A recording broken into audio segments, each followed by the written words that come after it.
Hi everybody, my name is Nikki and I am on the artist team for Schwarzkopf Professional. Stay tuned as we talk about taking a buttery summer blonde to a toasted butter blonde for this winter.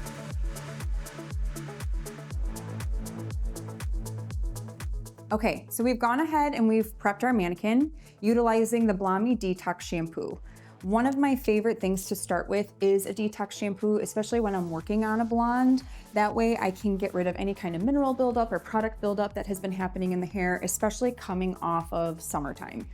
A lot of people like to swim and they're in chlorinated pools, so doing a Blondie Detox Shampoo before really any toning service is super helpful. I've gone ahead and pre-sectioned my mannequin, and I'm really gonna be working in a very basic 4-quadrant sectioning.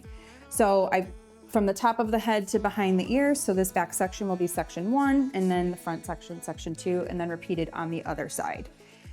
Really, my goal is to take that really beautiful buttery blonde, still keeping that nice golden tone to it, but add depth into the hair and put dimension back into it to bring some boldness back in there, to elevate that already buttery blonde look that's already happening within the hair.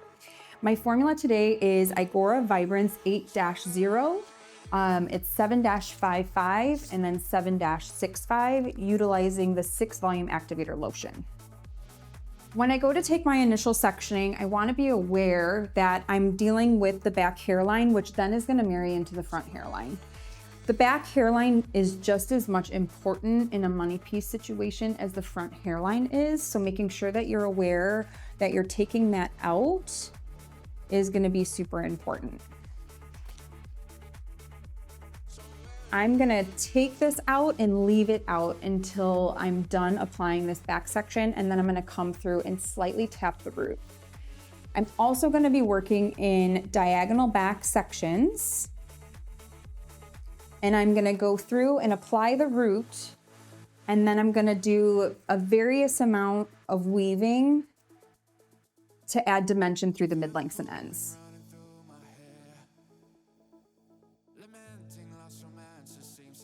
I prefer to use the 6-volume lotion in this particular circumstance because it allows a little bit more control when applying it.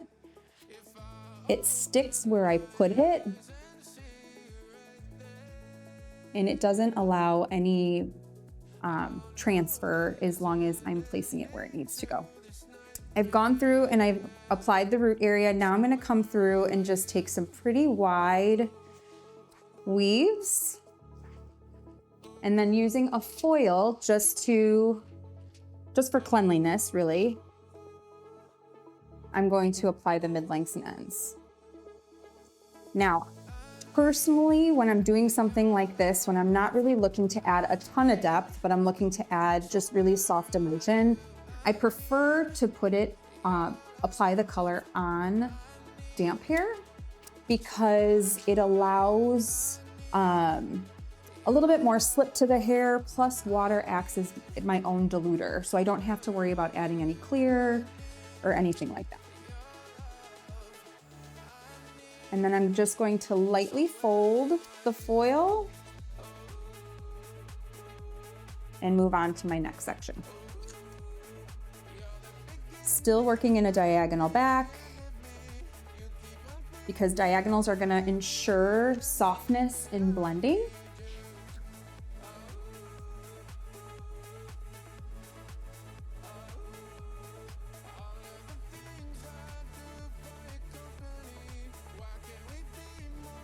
Apply the regrowth area first, making sure that you're really nice and saturated.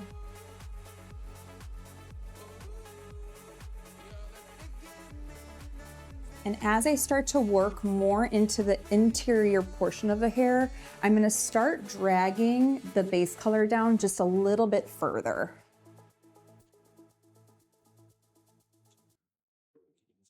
Again, coming in and taking a good generous weave and then apply my mid-lengths and ends.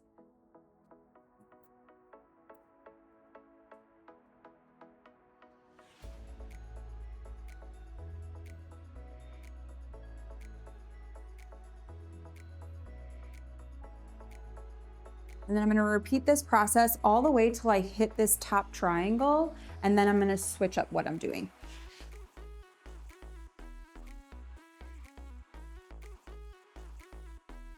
Now that we've made it to our top triangle section, I'm gonna start doing more horizontal sections, and I'm gonna lessen the thickness of my weave. So I'm gonna come in here and still apply my base color, but I also am not gonna drag it down as far. I'm gonna treat it very much how I would treat a hairline and just slightly tap at the root area just to give some shadow effect. And then come in and, like I said, taking a really fine weave versus a thicker weave like I was doing in these sections below.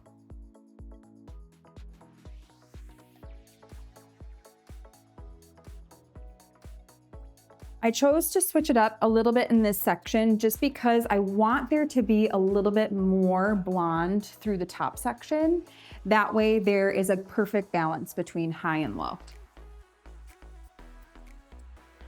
On these also, I'm not going to drag them down all the way through the mid-lengths and ends. I'm gonna actually leave them a little bit more tipped out to allow a little bit more of a melted effect.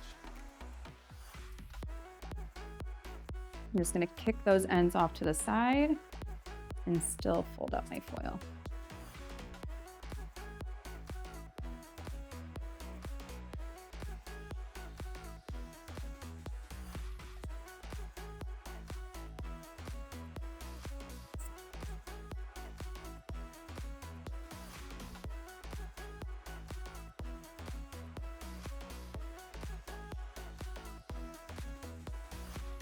Now that we move to the front, I'm gonna section out what would be my money piece, just like we did the back hairline, and I will address this towards the end of the coloring service.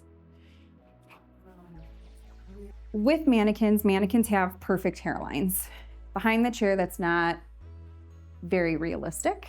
So traditionally behind the chair, I would section this quadrant actually into 2 sections and then section out my hairline separately.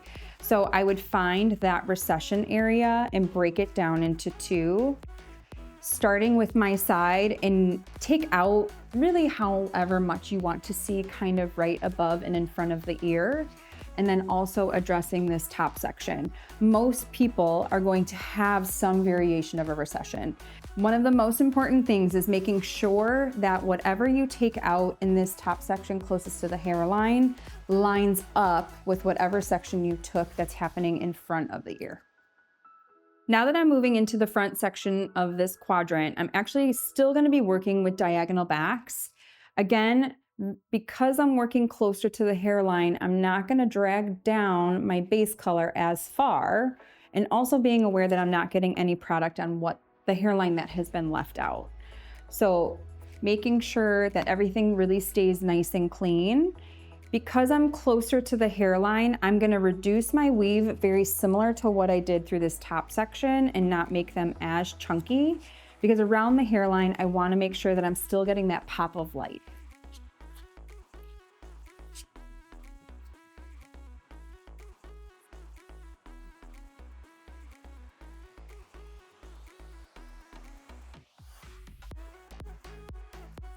Again, diagonal back. Now that I'm heading more into the interior part of this section, this is when I'm gonna start increasing my weave.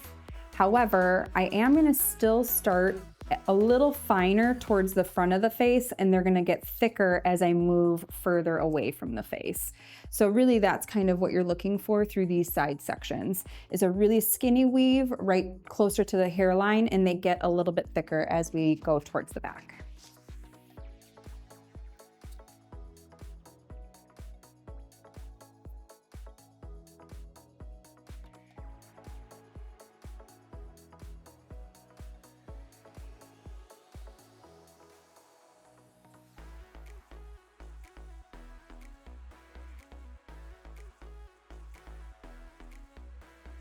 We're going to continue this process all the way up to the head until we hit the part line.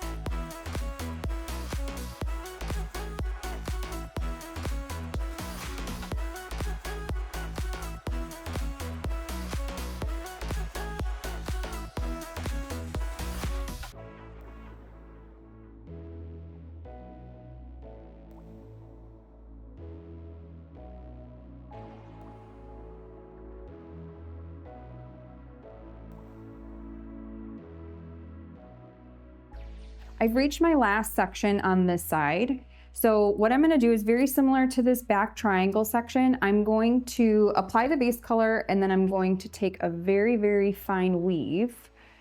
And what I'm gonna do is not pull the low light all the way through the mid-lengths and ends, but I'm going to leave some of the ends out, but I also am going to apply it in more of a diagonal back section. That way there is this blend from lightest in the front to darkest towards the back.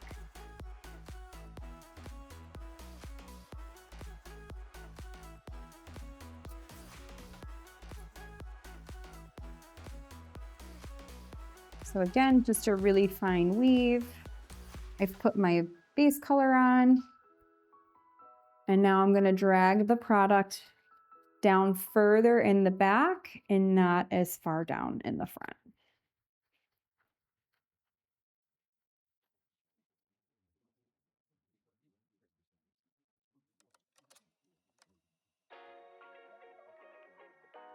And then very gently fold that one.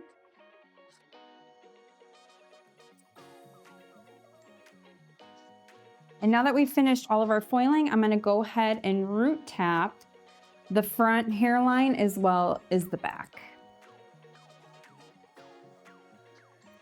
I'm going to place a foil over the other side just to make sure that nothing transfers on what isn't currently colored. Just to allow me some space to apply my hairline. Traditionally, I like to start more in the back, and then my last section is usually this front section right on the hairline and part line.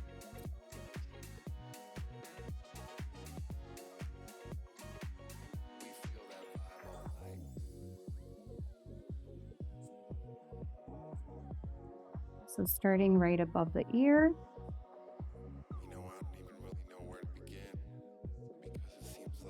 I'm going to slightly tap that.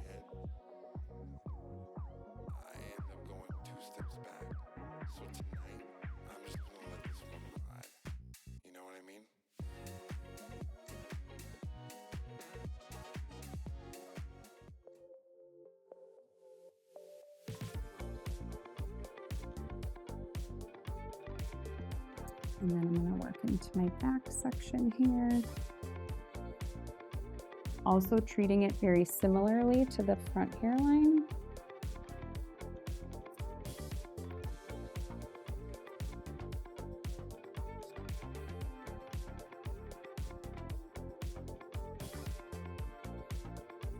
And then leave my front hairline for last. I usually like to split it up into 2 sections just to keep it nice and clean.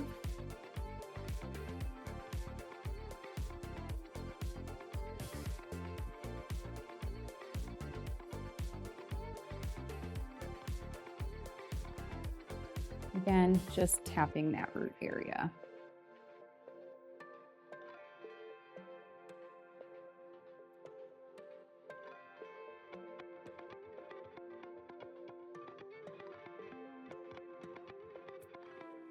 And now that that's all done, we'll repeat the same thing on the other side.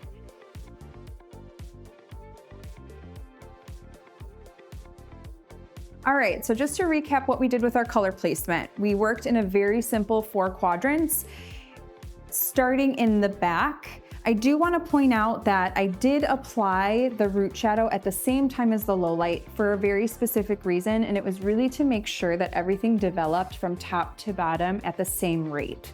That way there was no darker base, lighter ends. I wanted everything to have a really nice consistent look from top to bottom. We worked in diagonal back sections until we got to our top triangle section and we pivoted into horizontal. And then we moved to our front section, leaving out our hairline to make sure that we got that really beautiful money piece. Again, applying that base color from top to bottom, working in diagonal backs until we got to the part line, which then we ended horizontally. Our formula was IGORA VIBRANCE 8-0, 7-55, and 7-65, all utilized with our 1.9 or 6 volume activator lotion. I hope you guys really enjoyed watching this, and I really appreciate your time. If you liked it or have any questions, be sure to put them in the comments below.